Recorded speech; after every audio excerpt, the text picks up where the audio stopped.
नमस्कार मित्रों, मैं सतीश कुमार आज आप लोगों के बीच लेके आए हुए हैं हिंदी व्याकरण।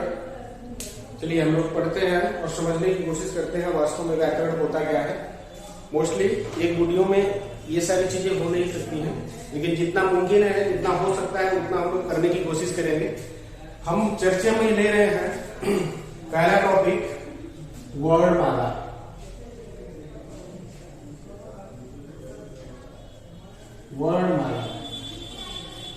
वर्णमाला वास्तव में होता क्या है। मालाएं बहुत तरह की होती है, बहुत सारी मालाएं होती हैं। वर्णों की माला होती है, फूलों की माला होती है, ठीक, मोतियों की माला होती है। ऐसे ही हिंदी व्याकरण में हम पढ़ेंगे वर्णों की माला। अच्छा, वर्णमाला होता क्या है? वर्णों का सुव्यवस्थित समूह जो होता है उसको हम वर्णमाला कहते हैं, ठीक। वर्णों का सुव्यवस्थित समूह ही वर्णमाला कहा जाता है। आपसे पहला क्वेश्चन यही पूछा जाएगा कि वर्णों में, वर्णमाला में वर्णों की कितनी संख्या होती है? तो संख्या होती है कितनी? 52। यानी मान लीजिए जो वर्ण है जो हमें पढ़ने होते हैं उनकी संख्या होती है 52। अब एक बार समझने की कोशिश करते हैं कि कौन कौन से 52 वर्णों को हमें पढ़ना होता है। देखिए, जैसे स्वरों की संख्या, स्वर होते हैं, स्वरों की संख्या होती है 11। एकमात्र स्वरों की संख्या जो होती है वो 11 होती है, ठीक है। उसके बाद हम पढ़ते हैं अयोगवाह। क्या पढ़ते हैं? अयोगवाह वर्णों की जो संख्या होती है वो होती है 2, ठीक। उसके बाद हम पढ़ते हैं व्यंजन। व्यंजन वर्णों की जो संख्या होती है वो होती है 4। सॉरी, व्यंजन वर्णों की जो संख्या होती है वो मानी गई है 33। उसके बाद हम पढ़ते हैं द्विगुण उत्क्षिप्त, जिसे कहते हैं उत्क्षिप्त। द्विगुण उत्क्षिप्त जो वर्ण होते हैं उनकी संख्या होती है कितनी? 4, सॉरी 2 होती है। उसके बाद हमें पढ़ना होता है संयुक्त व्यंजन। संयुक्त व्यंजन वर्णों की जो संख्या होती है वो होती है 4। कितनी होती है?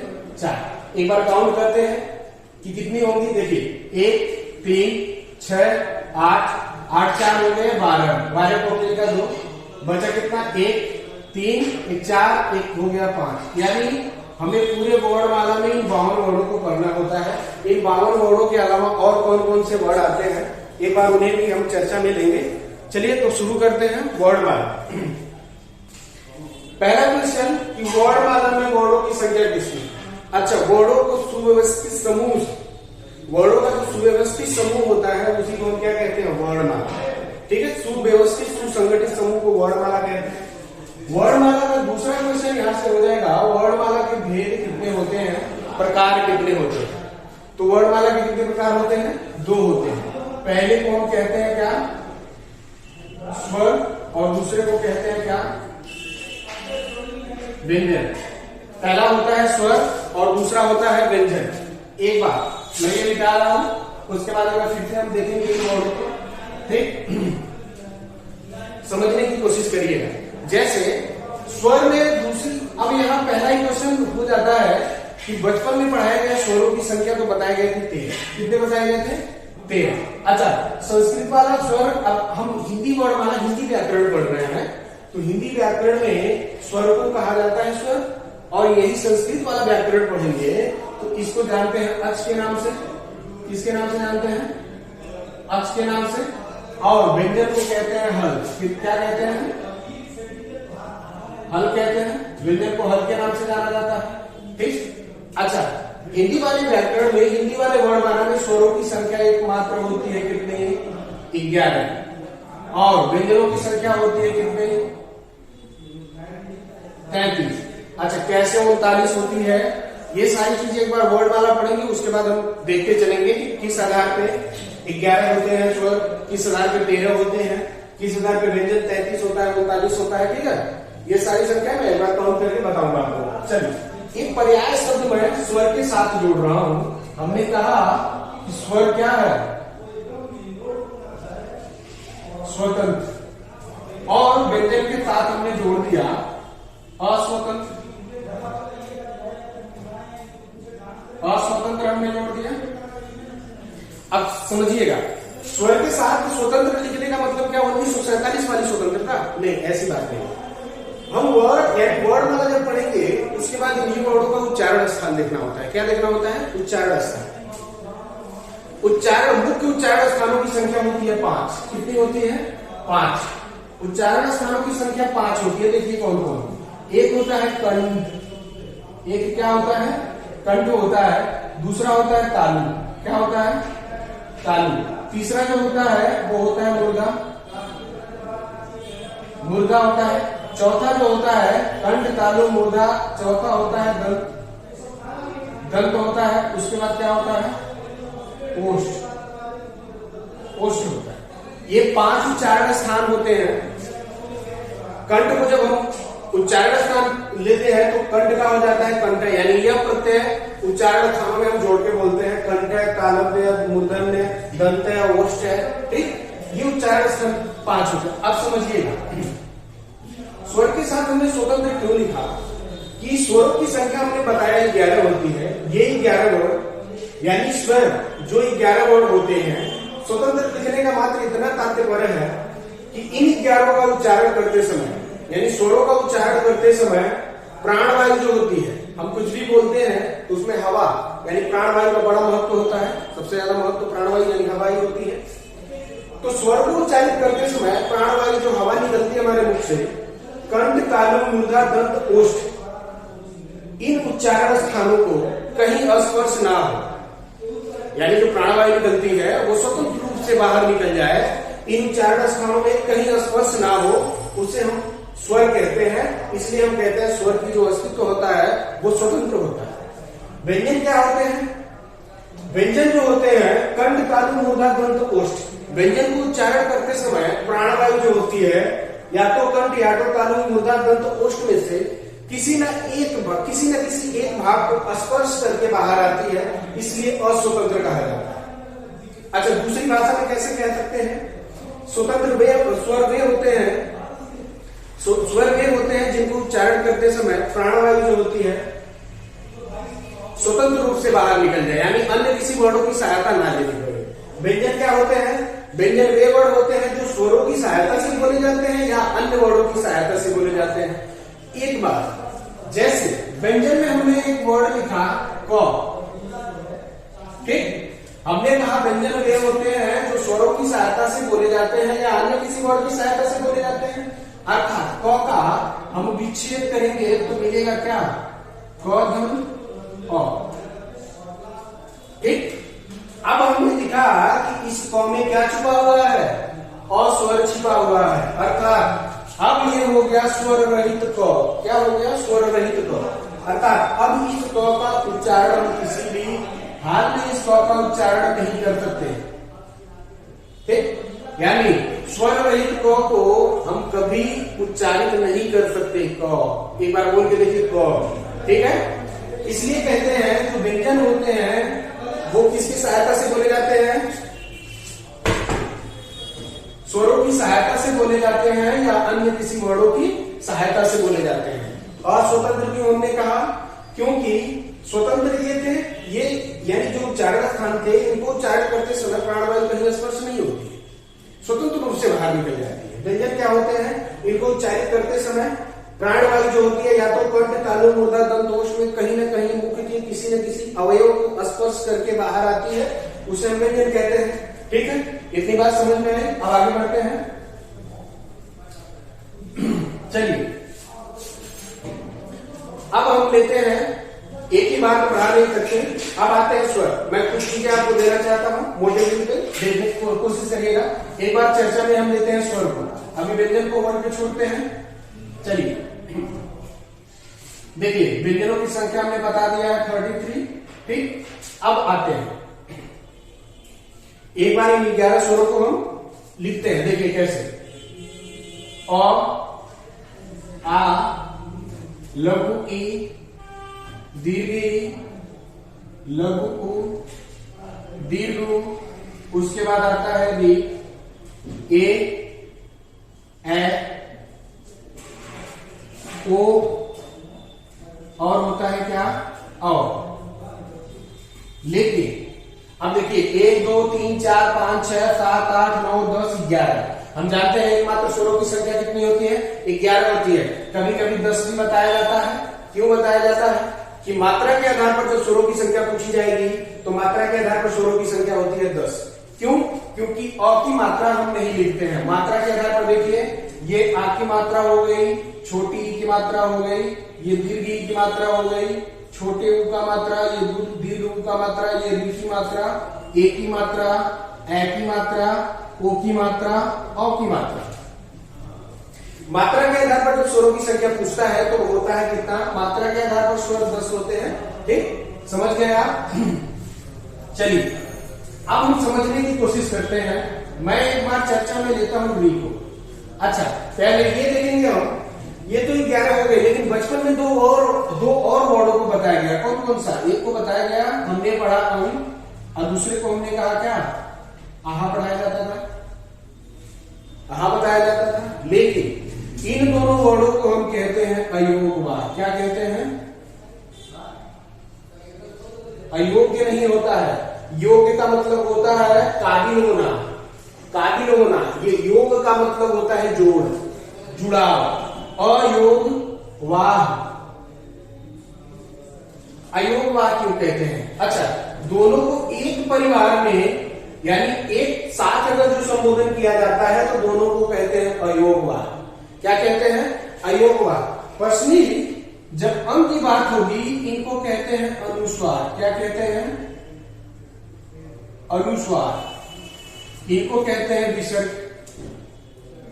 क्या कहते हैं? विसर्ग कहते हैं। मेरी बात थोड़ा ध्यान से समझिएगा। इनको ही कहते हैं एक और नाम, क्या जानते हैं? नासिक्य के नाम से, नासिक्य कहते हैं। ठीक, यानी ये अनुस्वार को ही हम नासिक्य के नाम से जानते हैं। नासिक्य नाम क्यों पड़ा? क्योंकि अंग जो होता है, इसका उच्चारण स्थान जो होता है, जो प्राणवायु जो हवा होती है वो नाक के रास्ते बाहर आती है, इसलिए इसे नासिक्य का रूप यानी नासिक्य कहा गया, अनुस्वार। चलिए अब देखते हैं, इनको अनुस्वार कहते हैं, इनको विसर्ग कहते हैं। अच्छा, हिंदी व्याकरण जब हम पढ़ेंगे, सुनिए, व्याकरण के 3 अंग होते हैं। एक होता है वर्ड, एक होता है शब्द और एक होता है वाक्य।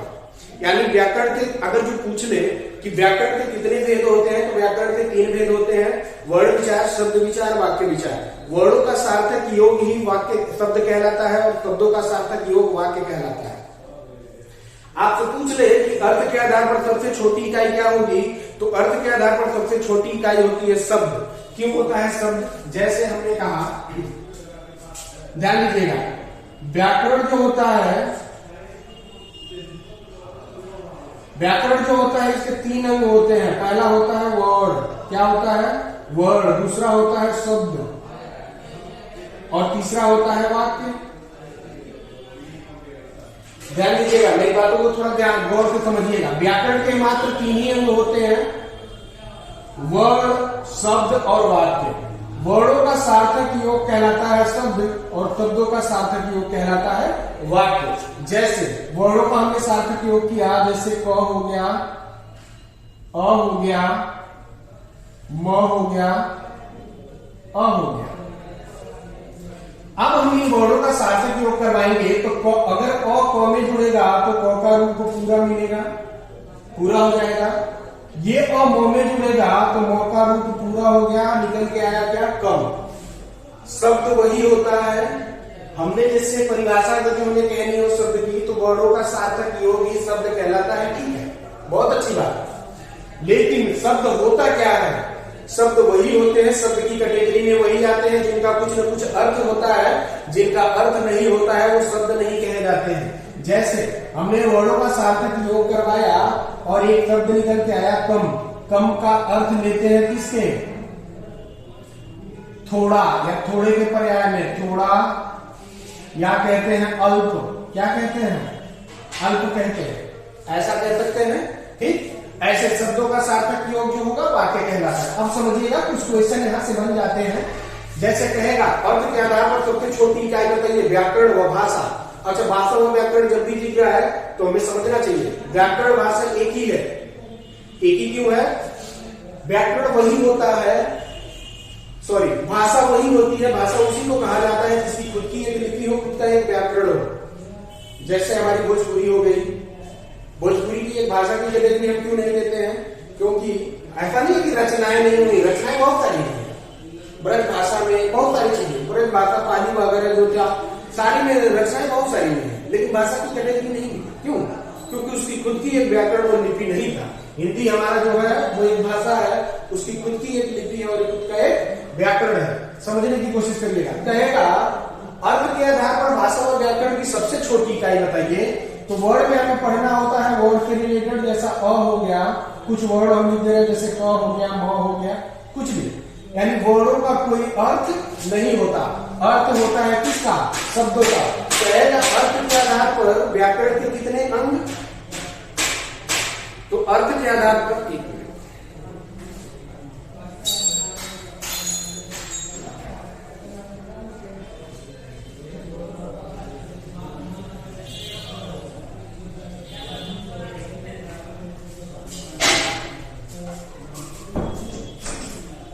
सॉरी, चलिए।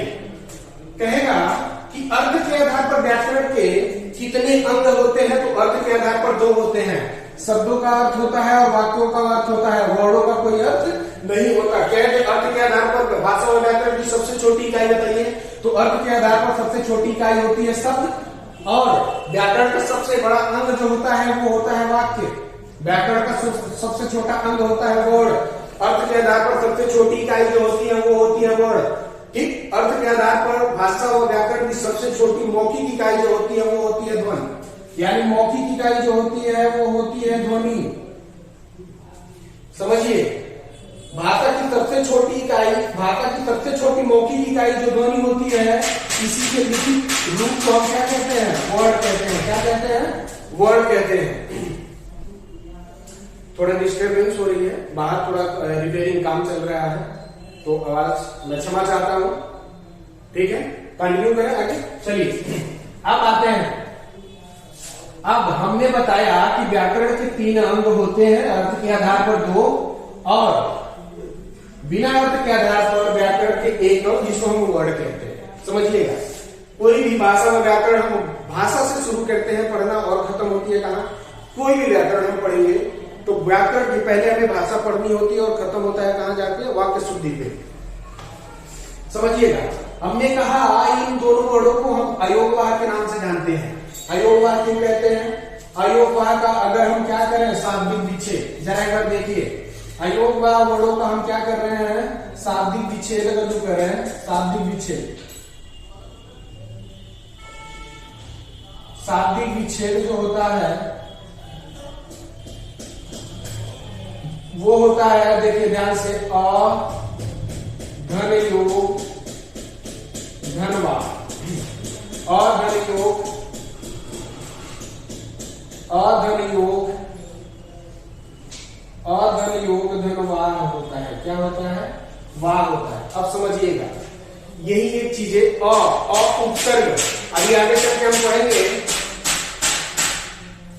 उपसर्ग और प्रत्यय। उपसर्ग क्या होते हैं? जो किसी भी पद में आगे से जुड़कर उसको शब्द के रूप में परिवर्तन करते हैं, उन्हें कहते हैं उपसर्ग। क्या कहते हैं? उपसर्ग कहते हैं। उपसर्ग जो किसी पद में पीछे से जुड़ते हैं और उस पद को शब्द के रूप में उसका निर्माण करते हैं, उन्हें कहते हैं प्रत्यय। क्या कहते हैं? प्रत्यय कहते हैं। समझिएगा, तो अयोगवाह वर्ड में कौन सा उपसर्ग है? अ उपसर्ग है। आज यही एक बात क्लियर हो गई। अ उपसर्ग जहां भी होता है उसका अर्थ लेते हैं किसके रूप में? नकारात्मक के रूप में या नहीं के रूप में लेते हैं। किसके रूप में? नहीं के रूप में लेते हैं। समझिएगा, अ का अर्थ हमने निकाला नहीं। योग का मतलब होता है जुड़ना। क्या होता है? जुड़ना या जोड़ना। वाह का मतलब होता है वहन करना, वहन करना। अब समझिएगा, अब अगर एक बात एक वाक्यों में कहा जाए तो कहेंगे कि वे शब्द जो जुड़कर वहन नहीं होते, तो किसके साथ नहीं जुड़ते हैं? वर्णमाला के हमने 2 प्रकार किए, एक को कहा स्वर, दूसरे को कहा व्यंजन। तो अयोगवाह, अनुस्वार और विसर्ग जो होते हैं,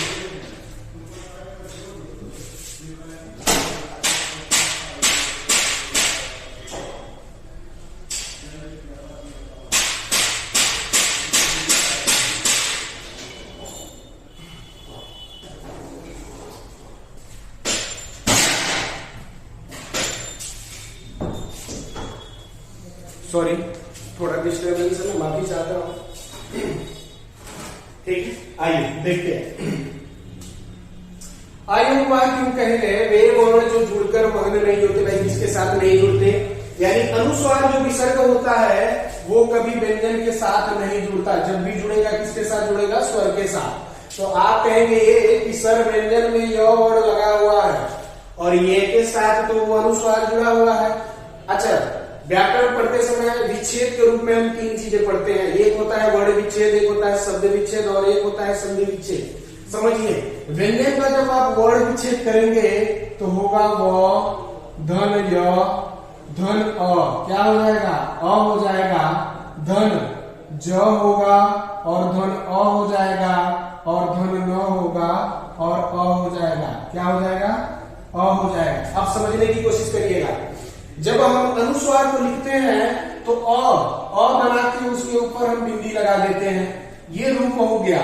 अच्छा, इसकी मात्रा लिखते हैं तो मात्रा इस रूप में लिखते हैं, शिरोरेखा के ऊपर हम बिंदी लगा देते हैं। ठीक, अब ध्यान से देखिए, हमने लिखा व्यंजन, यह एक व्यंजन है।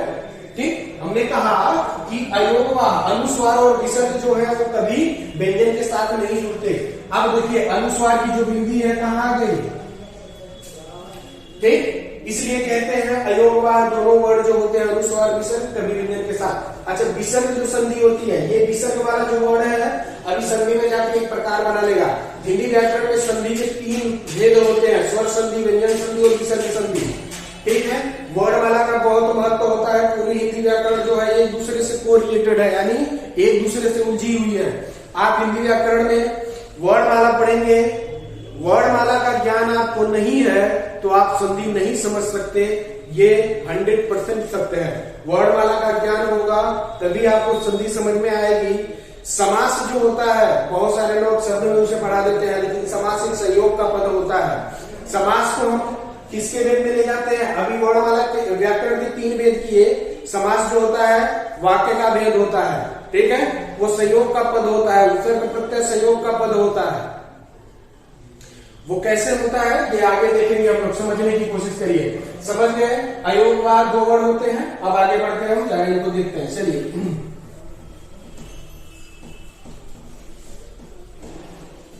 अब देखिए, मानकीय तौर पे अ का छोटा अ का बड़ा, ई का छोटा ई का बड़ा, उ का छोटा उ का बड़ा, ए का एक मात्रा के आधार पर लेते हैं तो ए की 1 मात्रा लिखते हैं, ए की 2 मात्राएं लिखते हैं और ओ की 1 मात्राएं लिखते हैं, औ की 2 मात्राएं लिखते हैं।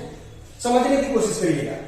तो इसमें री एक मात्र ऐसा वर्ण क्यों आया? अब ये मेरा समझाने का मतलब ये है, अभी जाएंगे तो बहुत सारी चीजें अपवादित रूप में मिलती है। समझिए, हमने कहा स्वर को हिंदी व्याकरण में स्वर कहते हैं और संस्कृत वाला व्याकरण पढ़ेंगे तो अच के नाम से जानते हैं। अच में यानी मूल भाषा जो होता है, जिसको संस्कृत को ही मूल भाषा कहते हैं, मूल भाषा का व्याकरण पढ़ेंगे आप, उसमें स्वर को अच के नाम से जाना जाता है। उनकी संख्या होती है 13, जिसको तिरोदशक कहते हैं। क्या कहते हैं? तिरोदशक कहते हैं। समझिएगा, ये 11 वर्ण जो होते हैं, इन 11 वर्ण, ये 11 वर्ण भी मूल भाषा के व्याकरण यानी अच में होते हैं। बाकी 2 वर्ण कौन कौन से जाते हैं? एक बढ़ता है री और एक बढ़ जाता है कौन सा? ये हो गया री का दीर्घ वाला रूप। क्या हो गया? दीर्घ वाला रूप। अब समझिएगा, री का जो रूप हमें व्याकरण में दिया गया, हिंदी वाले व्याकरण में, वो रूप पहले से ही छोटा करके रखा गया है। बड़ा री, जो री का दीर्घ वाला रूप होता है, वो मूल भाषा यानी संस्कृत के व्याकरण में मिलता है। समझ गए? अब आगे बढ़ते हैं। समझिए, अब यही समझने की कोशिश करेंगे। एक होता है, बार बार आता हमारे सामने, सजातीय वर्ण। सजातीय, एक बार फिर से ध्यान से देखिएगा। सजातीय वर्ण, एक होता है विजातीय, ठीक, एक होता है संधि स्वर और एक होता है मूल संधि स्वर।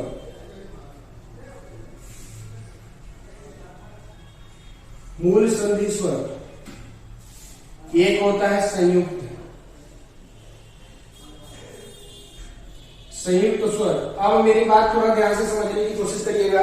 संयुक्त स्वर भी होते हैं, संयुक्त व्यंजन भी होते हैं। संयुक्त स्वरों की संख्या 4 होती है, वर्णों की संख्या, और व्यंजन संयुक्त व्यंजन वर्णों की संख्या 4 होती है। ठीक, एक बार समझ लीजिए सजातीय का मतलब होता क्या है।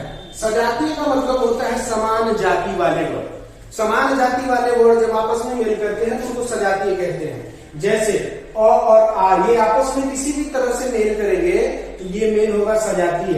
ई आपस में किसी भी तरह से मेल करेंगे तो ये होगा सजातीय।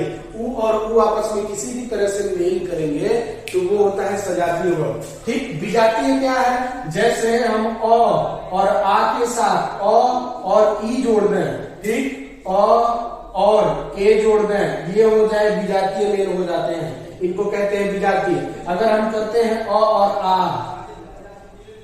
तो ये हो गए सजातीय मेल। ठीक है, अब आते हैं समझने की कोशिश। संधि स्वर क्या होता है। संधि स्वर वर्णों की संख्या होती है 7।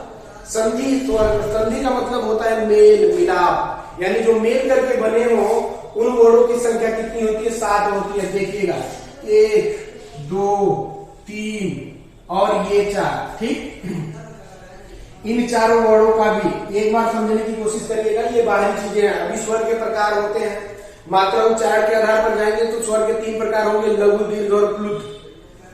लघु को हम एक मात्रिक, ह्रस्व, मूल स्वर, एक मात्रिक स्वर, छोटा स्वर के नाम से जानते हैं, जिनमें वर्णों की संख्या होती है 4। कौन कौन सी, अ होता है, लघु ई होती है, लघु होता है, री होता है। ठीक है, दीर्घ वर्णों की संख्या होती है 7। दीर्घ वर्णों को ये हम संधि स्वर के नाम से जानते हैं। दीर्घ का ही पर्याय संधि स्वर कहा जाता है। ठीक है ना, द्विमात्रिक कहते हैं, ठीक है, बड़ा स्वर कहते हैं। ठीक है ना, चलिए अब संधि स्वर क्या होते हैं आप समझ में आ गया, यानी आ, दीर्घ ई और दीर्घ उ और क्या ए ओ होता है और अ होता है। ठीक, ये संधि स्वर, ये दीर्घ भी कहे जाते हैं, संधि स्वर भी कहते हैं। अब समझने वाली बात यह है कि मूल संधि स्वर क्या होते हैं। मेरी बातें ध्यान से समझने की कोशिश करिएगा। मूल संधि स्वर की संख्या होती है 3। कौन कौन सा, जो सजातीय वर्ण आपस में मेल करते हैं और अपने दीर्घ रूप को दर्शाते हैं, उन्हीं को हम कहते हैं मूल संधि स्वर। देखिए सजातीय वर्ण आपस में मेल किए, सजातीय वर्ण आपस में मेल करेंगे अ आ, ई और उ। ये किसी भी तरह आपस में मेल करेंगे तो इनका निष्कर्ष जो निकल के आता है आ, दीर्घ ई और दीर्घ उ। इन्हीं को हम कहते हैं क्या, मूल संधि स्वर के नाम से जानते हैं।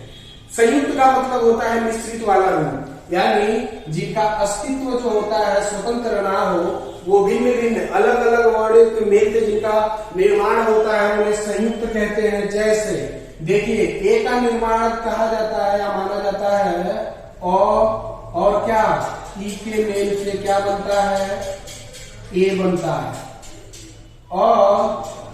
और ए के मेल से क्या बनता है, ए बनता है।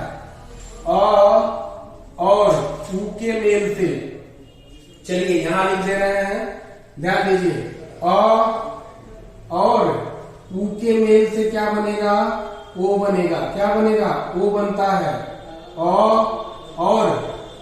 ओ के मेल से हम किसका निर्माण करवाते हैं, अ का। समझ में आई। अब इन्हीं चारों वर्णों को हम किसके नाम से जानते हैं, संयुक्त वर्ण के नाम से जानते हैं, संयुक्त स्वर के नाम से जानते हैं। किसके नाम से, संयुक्त स्वर कहते हैं। ठीक, इनको संयुक्त स्वर कहते हैं। यहां तक की बात समझ में आई। अब जब जाएंगे स्वर के प्रकार में, तो स्वर के प्रकार में देखेंगे स्वर का पहला प्रकार हम बांटते हैं मात्रा या उच्चारण के आधार पर। ठीक है, मात्रा उच्चारण के आधार पर क्यों, समझने की कोशिश करिएगा। इन्हीं 11 वर्णों में ऐसे कितने वर्ण हैं जिनको उच्चारित करते समय एक मात्रा जितना समय लगे। अच्छा, वे वर्ण जिनको उच्चारित करते समय एक मात्रा जितना समय लगता है उन्हें कहते हैं लघु। क्या कहते हैं, लघु।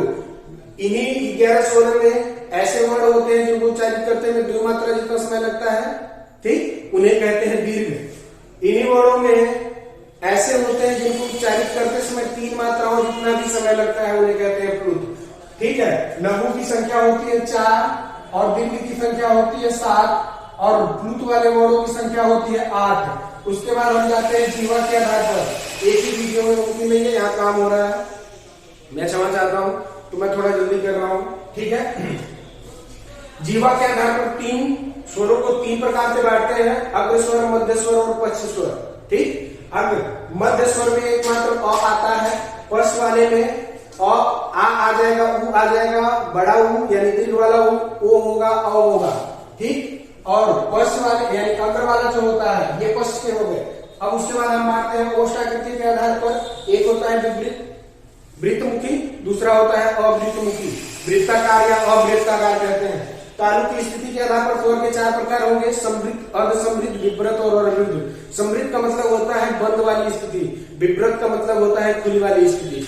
अर्धसमृद्ध आधा बंद, अर्धविव्रत आधा खुला। ठीक, अब आते हैं व्यंजन पे, समझने की कोशिश करिएगा।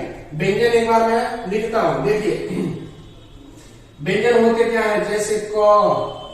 ठीक, व्यंजन की परिभाषा लिखेंगे, वे वर्ण जिनका उच्चारण करते समय स्वरों की सहायता लेनी होती है, वे वर्ण जिनका उच्चारण करते समय प्राणवायु स्वतंत्र रूप से बाहर नहीं आती है, उन्हें हम व्यंजन कहते हैं, ऐसा भी कह सकते हैं।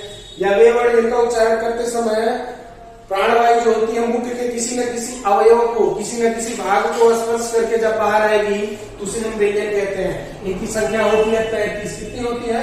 33। ये हो गया ख,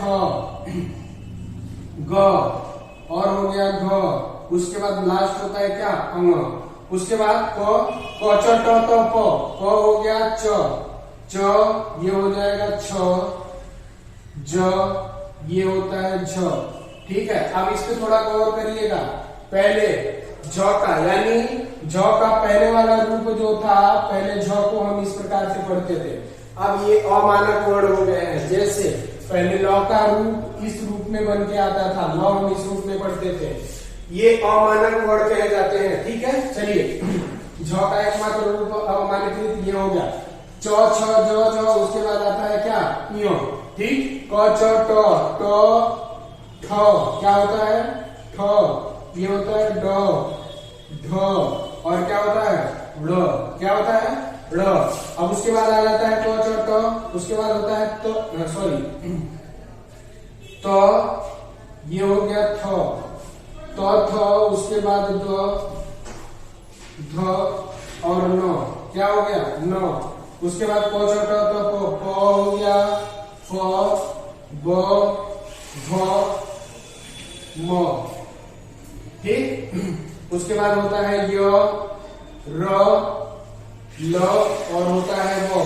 ठीक, उसके बाद होता है उष्म, इनको अंतःस्थ के नाम से जाना जाता है, इनको उष्म। तालव्य स, मूर्धन्य स, उसके बाद होता है दंत स, ये हो गया ह। ठीक, इनको कहते हैं उष्म व्यंजन। क्या कहते, सॉरी अंतःस्थ कहते हैं, क्या कहते हैं? अंतःस्थ के नाम से जाना जाता है। इनकी संख्या होती है 4। अच्छा, इनको कहते हैं उष्म, क्या कहते हैं? उष्म व्यंजन के नाम से जाना जाता है, उष्म व्यंजन, अंतःस्थ व्यंजन, उष्म व्यंजन। इनकी भी संख्या होती है 4। ठीक, अब समझिएगा, इनको क वर्ग, इसको कहते हैं क वर्ग। क्या कहते हैं? क वर्ग। ये हो गया च वर्ग, ये हो गया ट वर्ग, ये हो गया त वर्ग, और ये हो गया क्या? प वर्ग।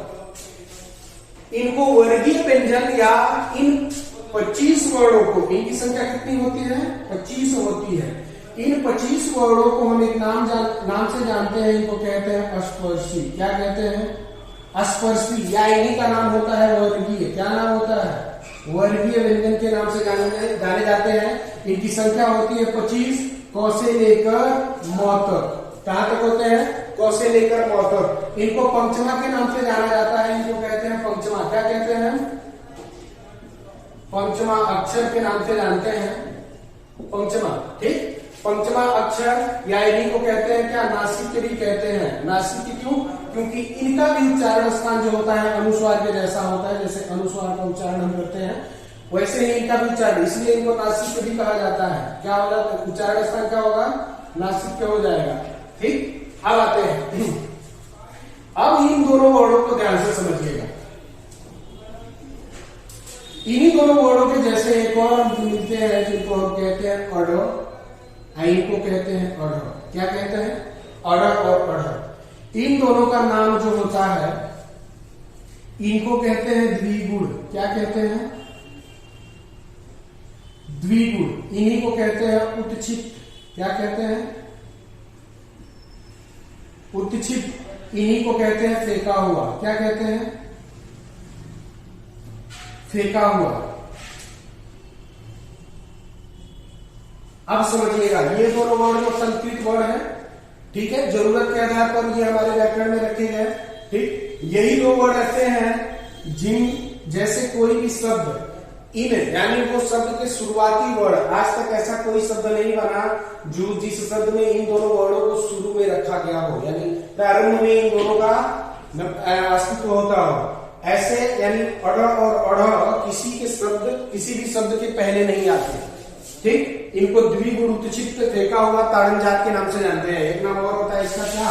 ताड़न जात। ताड़न जात के नाम से जाना जाता है। ठीक, अब बहुत सारी चीजें होती हैं।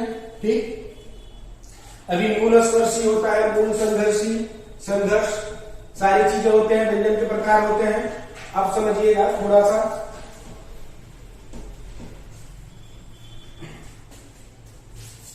बहुत सारी चीजें एक वीडियो में कवर करना थोड़ा मुश्किल है, इसलिए मैं थोड़ा फास्टली अपने जो बढ़ाने का तरीका है थोड़ा सा, हमने यहाँ वर्क भी हो रहा है, आज काम भी हो रहा है, तो इसलिए मैं थोड़ा जल्दी करके इन सारी चीजों को मैं आपके सामने रख रहा हूँ। देखिए, व्यंजन के प्रकार में, ठीक है, पहला अध्ययन हेतु व्यंजन के प्रकार को जब बांटते हैं तो 3 प्रकार के। पहला हो जाएगा स्पर्शी, अंतःस्थ और ऊष्म। स्पर्शी क्या होते हैं? वे वर्ड जिनका उच्चारण करते समय प्राणवायु मुख के किसी न किसी भाग या अवयवों को स्पर्श करके बाहर आती है, स्पर्शी कहे जाते हैं। मूल स्पर्शी क्या होते हैं? मूल स्पर्शी वर्णों की संख्या होती है 16। च वर्ग पूरा छूट जाता है, क, ट, त, प, प्रत्येक वर्ग के प्रथम 4 वर्ण लेते हैं, इनकी संख्या 16 होती है। संघर्षी मूल संघर्षी में होते हैं च, छ, ज, स, च, स, ज, स। ठीक, चलिए, एक दूसरा जब व्यंजन का प्रकार हम बांटते हैं तो वो बांटते हैं घोष या घोषत्व के आधार पर। घोष का अर्थ लेते हैं हम क्या? कंपन। किसके आधार पर? कंपन के आधार पर। घोष का अर्थ होता है कंपन। घोष के आधार पर व्यंजन को 2 प्रकार से बांटते हैं, एक होता है अघोष, दूसरा होता है स्वघोष। अच्छा, जब एग्जाम में आप जाएंगे स्वघोष को स्वघोष ना पूछ के ओनली घोष पूछता है। समझिए क्यों, समझिए क्यों। उपसर्ग लगा हुआ है, जैसे अयोग का वर्ड को हमने आपके सामने रखा था, तो अयोग हमने क्यों कहा? अ का अर्थ हमने लिया था नहीं के रूप में, यानी घोष का अर्थ हमें पता है, घोष का अर्थ होता है कंपन।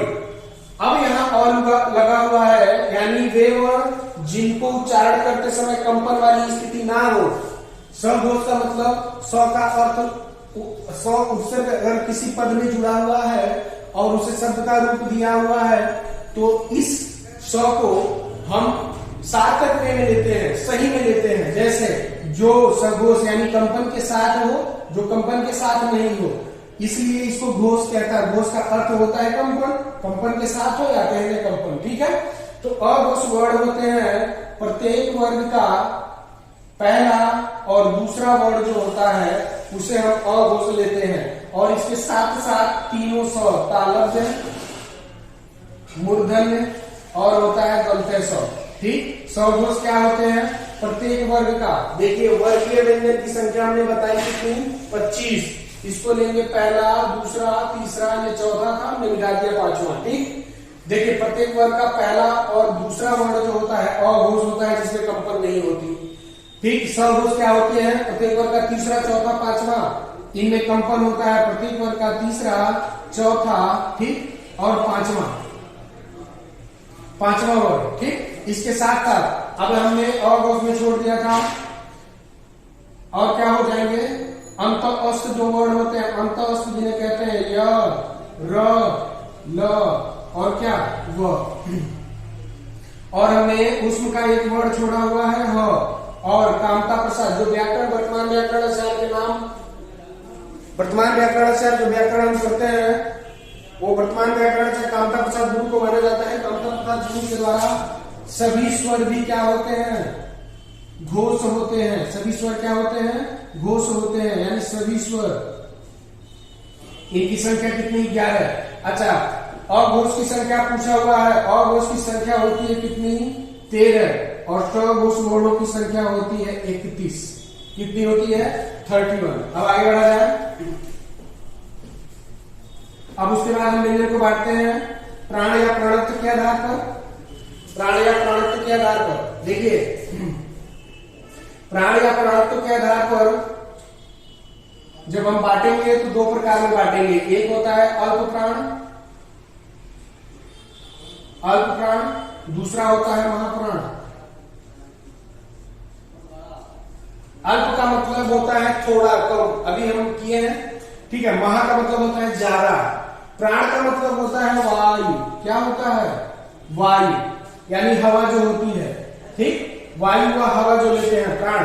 अच्छा, अल्प यानी वे वर्ण, इन्हीं 33 वर्णों को, वे वर्ण जिनको उच्चारण करते समय प्राणवायु जो हवा होती है वो कम मात्रा में बाहर है।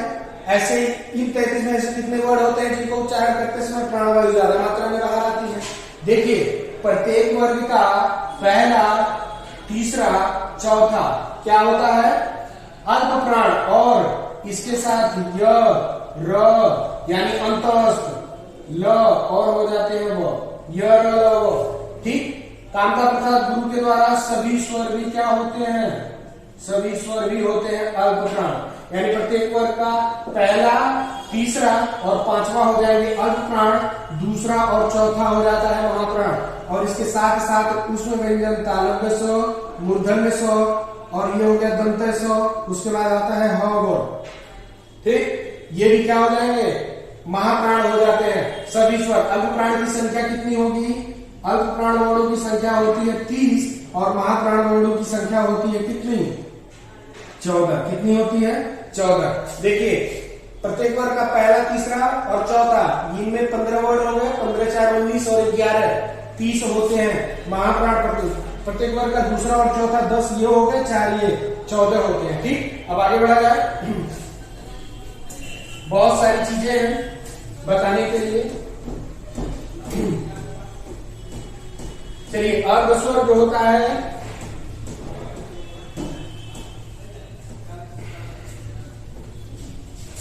समझिए,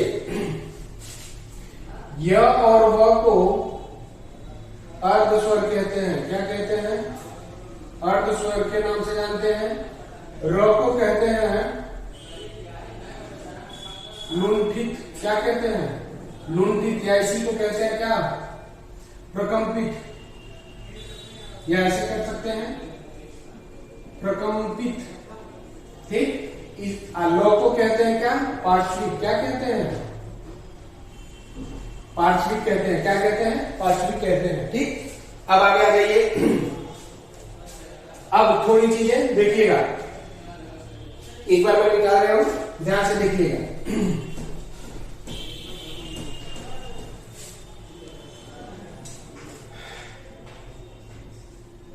ये वाला और ये हो गया, ठीक। इसको कहते हैं, ध्यान दीजिए, इसको कहते हैं चंद्र बिंदु। क्या कहते हैं? चंद्र बिंदु। चंद्र बिंदु। इसको कहते हैं क्या? इसको कहते हैं अर्ध चंद्र बिंदु। क्या कहते हैं? अर्ध चंद्र बिंदु। ये हो गया चंद्र बिंदु, ये हो गया अर्ध चंद्र बिंदु। इसी को हम कहते हैं आगत। क्या कहते हैं? आगत स्वर, आगत स्वर। इसी को कहते हैं मेहमान स्वर, मेहमान स्वर। इसी को कहते हैं क्या? विदेशी स्वर। क्या कहते हैं? विदेशी स्वर। चंद्र बिंदु, आगत, मेहमान, विदेशी, इसी को कहते हैं ग्रहित स्वर। क्या कहते हैं? ग्रहित स्वर के नाम से जाना जाता है। ऐसा क्यों? हम जानते हैं कि हमारा जो देश है उसमें बहुत सारे देशों में राज किया हुआ है। हमारा देश गुलाम था पहले। तो वर्णमाला या शब्द में जैसे शब्द का रूप पढ़ेंगे तो शब्द को कई प्रकार में वाक्य पढ़ते हैं। जैसे उत्पत्ति के या स्रोत के आधार पर शब्द के 5 भेद होते हैं। तत्सम, तद्भव, देशज, विदेशज, एक और होता है मिश्रित वाला शब्द जिसको संकर शब्द कहते हैं। तो तत्सम तद्भव में देशज विदेशज वाले हैं। और से जैसे आप लिखते हैं क्या? हॉस्पिटल। क्या लिखते हैं? हॉस्पिटल। या आप जैसे कहते हैं क्या, डॉक्टर, ठीक, डॉक्टर, ये सारे शब्द, ये जिन शब्द पे अर्धचंद्र बिंदु लगा हो वो जान जाते हैं क्या है, विदेशी वर्ड लगाते हैं, इनको कहते हैं चंद्र बिंदु, और इसी को कहते हैं क्या, विकसित स्वर। क्या कहते हैं, विकसित स्वर के नाम से जाना जाता है। इसी को कहते हैं क्या, चंद्र बिंदु विकसित स्वर कहते हैं, ठीक है ना। इसी को कहते हैं अनुनासिक। क्या कहते हैं, अनुनासिक, अनुनासिक स्वर, ठीक। स्वर नहीं होता है, वर्ड होता है, विकसित स्वर, स्वर भी कह सकते हैं, ठीक है। अब आगे बढ़िए।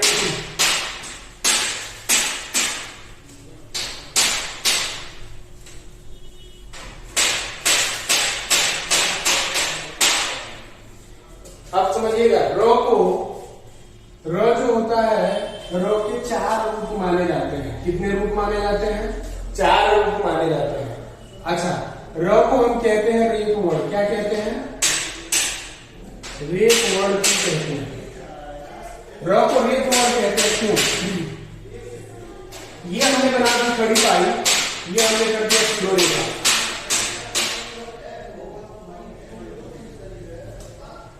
ये खड़ी पाई हो गई और ये शिरोरेखा। ध्यान से समझिएगा। हम बात करेंगे इन 33 व्यंजनों का वर्तनी के हिसाब से।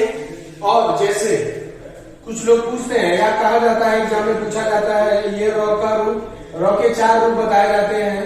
ये वाला प्र, जैसे हम लिखते हैं ना, ये वाला रूप, ठीक। प्रकार एक आता है ट्रक वाला, ट्रक वाला होता है, ट्रक होता है, ट्रक वाला, ठीक है। और एक होता है जैसे ये वाला। अब समझिएगा, ये र के रूप है, कितने रूप है, 4 रूप है। समझने की कोशिश करिएगा। इसको कहते हैं खड़ी पाई और इसको कहते हैं शिरोरेखा। क्या कहते हैं, शिरोरेखा। इन 33 वर्डों में, मेरी बातें थोड़ा ध्यान से समझिएगा, इन 33 वर्डों में ऐसे कितने वर्ड होते हैं जिनको लिखते समय वो इस खड़ी पाई को पार करके इस तरफ आ जाते हैं। जैसे एक हमने लिख दिया क, ऐसे होते हैं 2 वर्ड। ऐसे कितने होते हैं, 2 वर्ड। अच्छा समझिएगा, जो खड़ी पाई पार करके इस तरफ आते हैं, वर्तनी के हिसाब से उनका आधा रूप हम कैसे लिखते हैं, मात्र ये वाला भाग काट देते हैं। ऐसे कितने वर्ड है, 2। एक और होता है, कौन सा, एक और होता है फ। कौन सा होता है, फ का भी आधा रूप हम कैसे लिखते हैं, ठीक। ऐसे 2 वर्ड मिल गए। चलिए अब आगे बढ़ते हैं, देखिएगा। इन 33 व्यंजनों में ऐसे कितने वर्ड होते हैं जिनको लिखते समय वो खड़ी पाई पार करके इस तरफ नहीं आते, उधर ही रह जाते हैं। मेरी बातें ठीक से समझने की कोशिश करिएगा। इन 33 वर्डों में ऐसे कितने वर्ड होते हैं जो खड़ी पाई पार करके इस तरफ नहीं आते, उस तरफ ही रह जाते हैं। जैसे मो, जैसे गो, घ हो गया, क हो गया, ठीक, जैसे ब हो गया।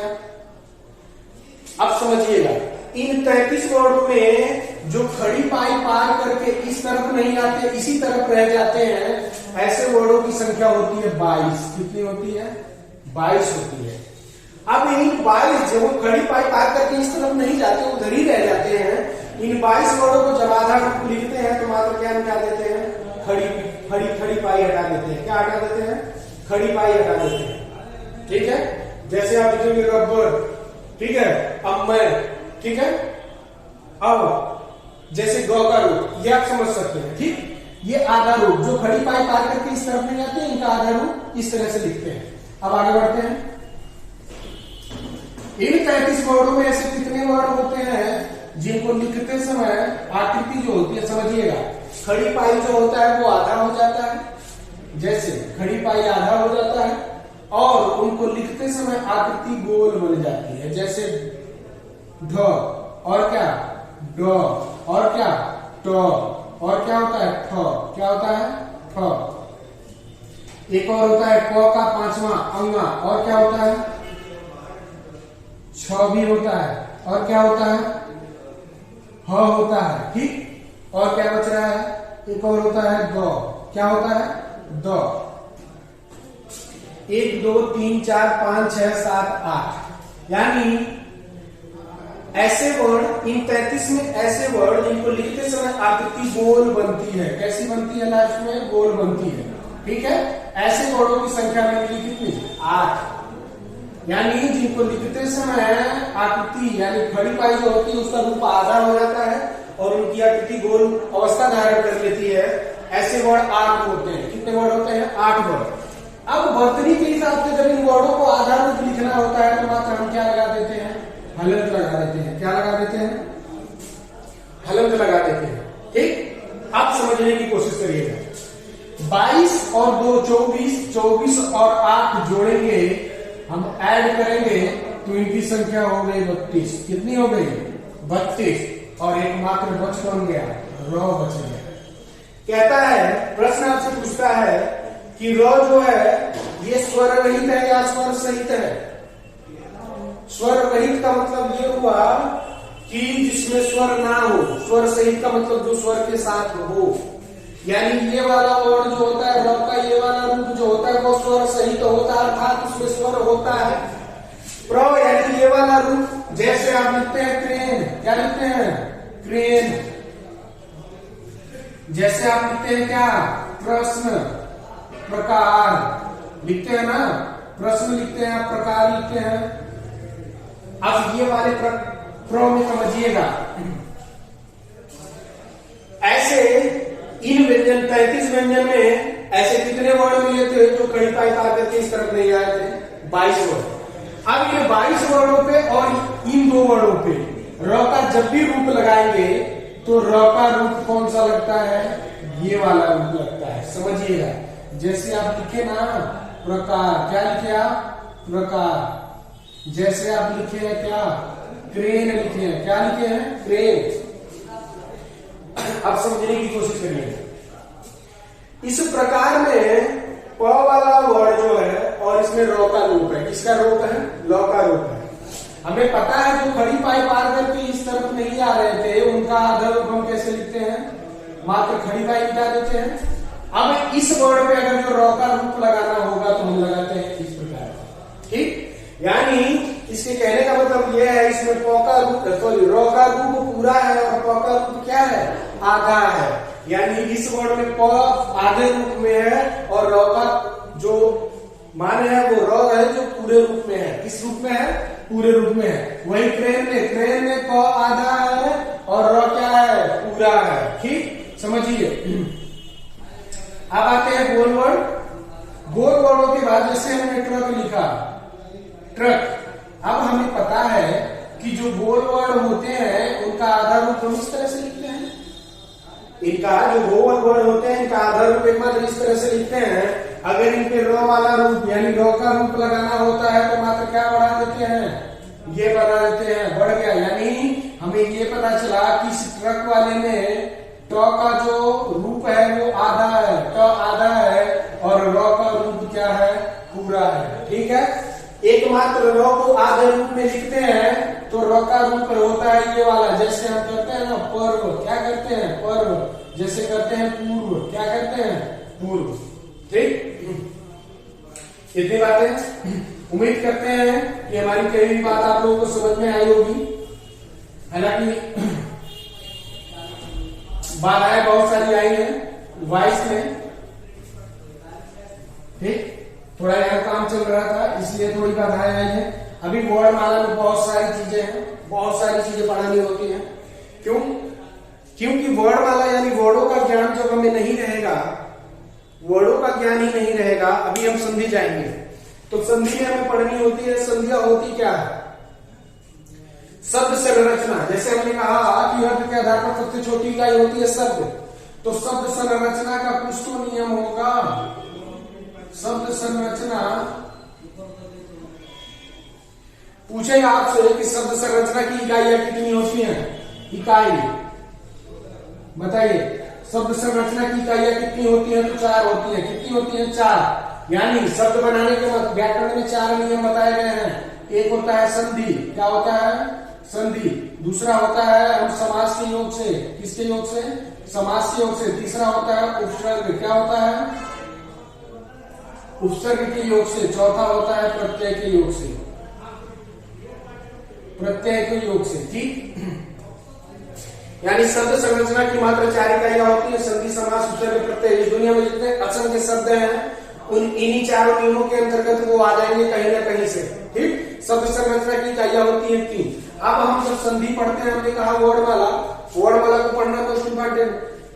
संधि क्या होता है? दो निकटवर्ती या दो वर्णों के मेल से, सार्थक मेल से जो विकार या बदलाव होता है उसे हम संधि कहते हैं। दो वर्णों के मेल से जो बदलाव या विकार उत्पन्न होता है उसे हम संधि कहते हैं। तो जब हम वर्णों का शुद्ध ज्ञान, वर्णों का हमें शुद्ध रूप से ज्ञान होगा तभी तो हम पढ़ पाएंगे, तभी तो हमें संधि समझ में आएगी। बहुत सारी चीजें होती हैं वर्णमाला में, बहुत सारी चीजें पढ़ाने वाली हैं, ठीक है। देखिए शब्द में हम जाएंगे तो शब्द यानी जो व्याकरण का जो भाग होता है शब्द वाला, वो सबसे जटिल और सबसे बड़ा भाग माना जाता है पढ़ने के दृष्टिकोण से। जैसे उत्पत्ति या स्रोत के आधार पर शब्द के 5 भेद होते हैं। तत्सम, तद्भव, देशज, विदेशज। एक और होता है जिसको मिश्रित संकर शब्द कहते हैं। व्युत्पत्ति, व्युत्पत्ति को संरचना, बनावट या रचना के आधार पर 3 प्रकार से बांटते हैं शब्दों को। रूढ़, यौगिक, योग रूढ़। योग रूढ़ होता है। रूढ़ क्या होते हैं? वे शब्द जिनका सार्थक खंड ना हो, ठीक, यानी जो टूटने के बाद कोई अर्थ ना देते हो उन्हें हम रूढ़ कहते हैं। यौगिक क्या होते हैं? जो रूढ़ शब्दों से योग करके बने हो वो यौगिक होते हैं। योग रूढ़ होते हैं दो रूढ़ शब्द के योग से बने हो और कोई तीसरा अर्थ निकलता हो, योग रूढ़ कहे जाते हैं, ठीक है।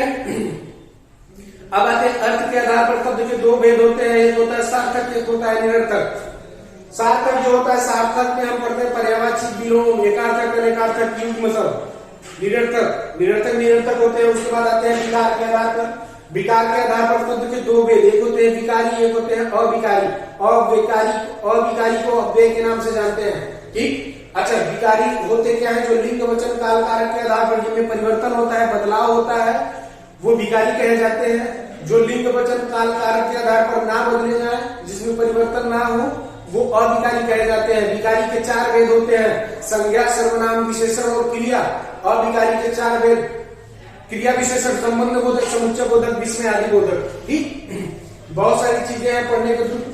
उसके बाद हमें पढ़ना होता है वाच्य, ठीक, निपात, ये सारी चीजें होती हैं। उसके बाद आता है मोस्ट एक अच्छी वाली जो टॉपिक होती है जिसको हम मानते हैं, जैसे समास, ठीक। बहुत सारी चीजें। आज के लिए बस इतना ही। बहुत बहुत धन्यवाद।